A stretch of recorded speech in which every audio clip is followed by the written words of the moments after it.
Listen to this. One of the hardest jobs in 2022 is parenting. And the reason why I say parenting, because now we're dealing with a very entitled generation.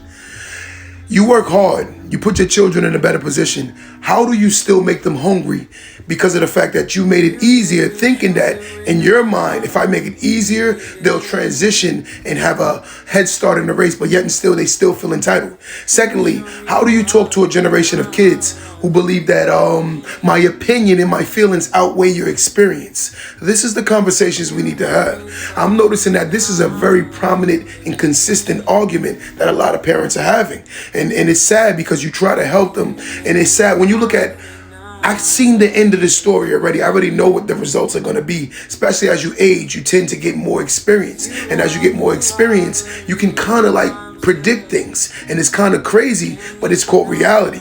But then you tell a young person that this is what's going to happen, and they think they're special, they're exempt from life, and that will never be them, but yet and still they're making the poor decisions. How do you help a generation of children who think they know it all?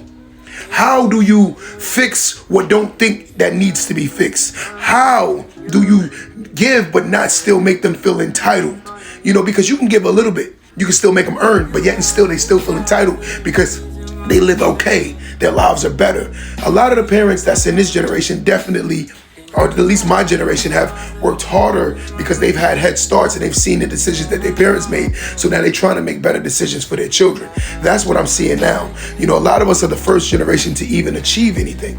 And now the children feel very, very entitled. So I'm going to say this again. Parenting in 2022 is one of the hardest jobs I've ever had to do in my life. Don't let that go over your head.